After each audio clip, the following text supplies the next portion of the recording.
Good afternoon, Eagle parents. Hey, as you are likely aware, it's been a rough week for Dunlap High School with our COVID numbers. We reached an all time high for us with 16 positive cases here. That surpassed our previous high of 13 cases, which was in the middle of December.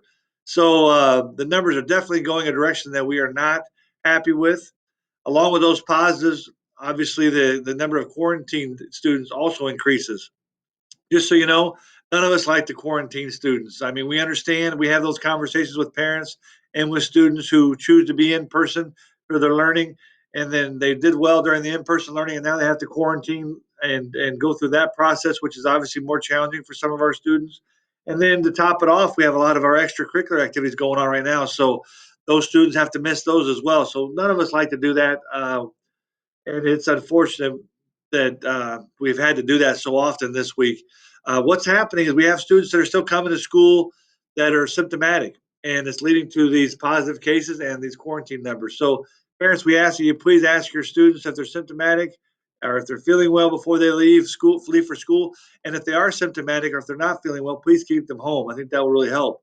We've had to reschedule and cancel some of our contests because we don't have enough of our athletes to participate in them.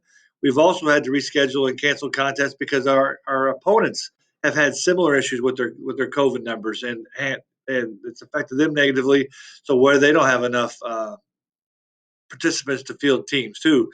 So it's not just a Dunlap High School problem, but obviously that's what we're concerned with. So we hope these numbers will go in a different direction next week. Um, Important dates I wanted to go over. I've shared these with you the last few weeks. It seems like the days are going quicker and quicker. But you see one change there is graduation practice will now be at 1 o'clock on May 7th.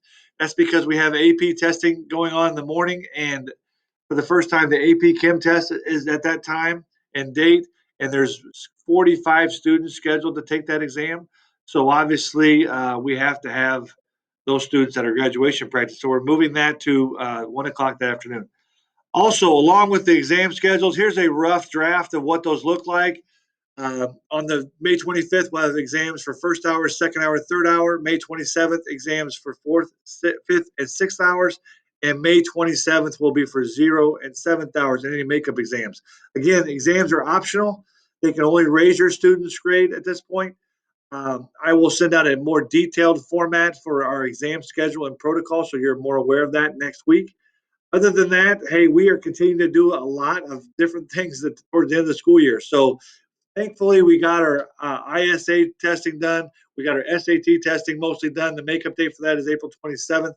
And then next up will be our AP testing. So we're still really busy here. We're still working on the master schedule for next year and what that potentially look like. So a lot going on, a lot of awards ceremonies and scholarship recipients going on. If you're not a follower of our Facebook page, I encourage you to do that because we post a lot of our successes there.